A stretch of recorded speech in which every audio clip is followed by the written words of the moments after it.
mean, India definitely benefited a lot. That is, the benefit was shared a large part with the government. There's very limited that consumers kind of got to benefit. Some bit of the benefit flew to the companies as well.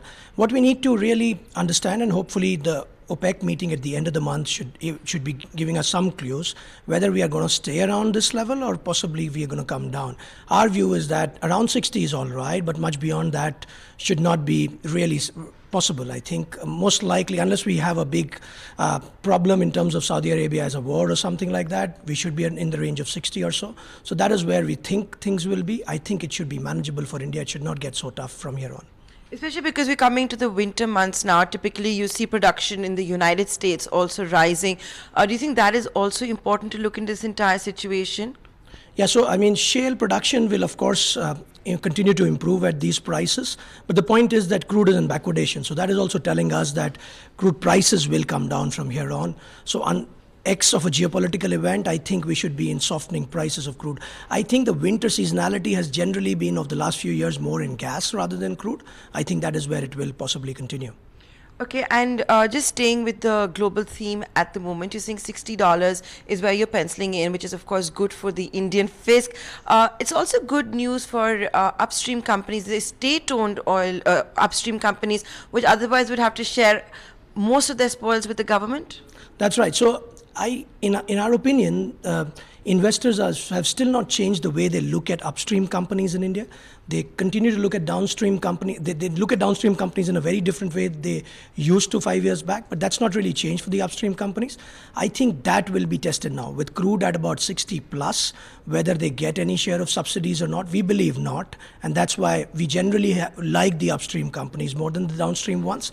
And once that is tested, there could be a re-rating for ONGC and for some of the other companies like that. And once you have crude prices inching up, do you think it could bring investments back? For example, you've had Reliance Industries and BP saying they're going to invest 40,000 crore rupees. The PSU companies have no choice but to invest, or they have to come out with special dividends, etc. Where do you see the capex plans for the Indian companies? See, I think a lot of Indian upstream investment was more linked to gas and the right gas price. With the government announcing that formula last year on the new gas price for fresh investment, that is what has already started for both the PSU companies as well as the private players. So that is where I think it will continue. I think those investments are happening. There could be results, in our opinion, towards the early part of next decade or towards the end of this decade, which should see production rising significantly. In fact, in our new gas report, we talk about it. We say that Indian gas production, which fell by 40% in the last 6 years, will rise by 60% in the next 6 years.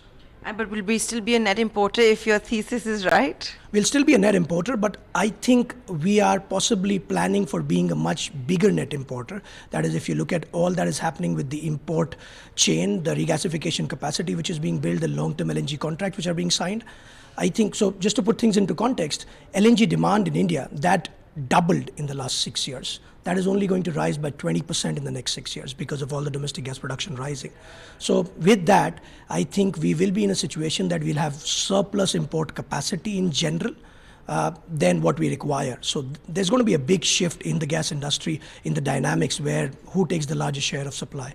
So just staying with that, when RIL and BP had announced a historic partnership, the $7 billion highest FDI inflow, they were also supposed to source LNG. We had heard about how there could be all of these ports that would be set up. It hasn't happened. Would you say, therefore, it's a huge opportunity now, especially for the PSU oil and gas stocks? See, I think the opportunity is in gas production. So that gas production, although the private names that you mentioned, they possibly didn't do much on the LNG side, but clearly that's because they're focusing on the upstream side. So that's where the opportunity will be. There will be a lot of gas production, and that's where the opportunity will be for all. But the gas producers are still not happy with the formula. For example, they believe it's too dependent on whether it's a Henry Hub or the Russian formula, etc., the Russian gas price, etc. So in the absence of that not being reworked, do you still see whether it's all of these companies tapping on the gas? Okay, so I'm talking about fresh investments from deep water, which is happening on the new formula with the ceiling price. On that, the moment that formula was announced, within months we've had investments, people closing out on investments, giving contracts.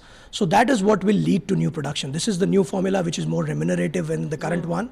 So that formula, I don't think there is so much of unhappiness. That formula is not very different from what spot LNG prices are. I think that's a reasonably remunerative formula for the upstream guys. Spot prices today are cheaper than long-term contracts. Do you see that trend continuing? And what about India's case, which is trying to, for example, negotiate with ExxonMobil for the Australian gas? So that trend, in my opinion, in CLSA's opinion, is going to get even more extreme. Spot LNG prices will worsen further and will weaken further. In our opinion, spot LNG or LNG as a market will be a severely oversupplied market over the next 2 to 3 years or possibly 5 years. The way the pricing will be set would be through US gas prices. They will be the marginal price setters. So Henry Hub prices at whatever price that those contracts are able to land into India, spot LNG prices need to be lower than that to ensure that those those volumes do not come in and it becomes a relatively more balanced market. So spot LNG prices, if anything, are going to weaken or stay much weaker over the next 2 to 3 years, even more. And the government's vision of having India as a hub, like the Henry Hub, do you see that happening? See, I have also heard a lot about it. I think the idea is pretty much in discussion. It's a good idea. It's something like creating a kind of a free grass market. I think that's something which the government is working on, and it's something which will be welcomed by everybody over here. So it's a good idea. That's all that I can say at this point of time. My final question to you: you said we're going to be in a era right now. We're going to see a test for ONGC. Something as the government is very committed to is to have all of these oil and gas mergers. Maybe it's going to be the biggest beneficiary. There'll be no open offer for the minority shareholders. How are the FIIs seeing this? Because that's going to happen. You could perhaps going to see 3 large mergers take place. See, the point about minority shareholders is, of course, they will not really be so happy. But as long as, clearly, if we look at the rules the way they have been laid out, it gives an exception for open offer if the transaction is between an owner and a related another owner related party.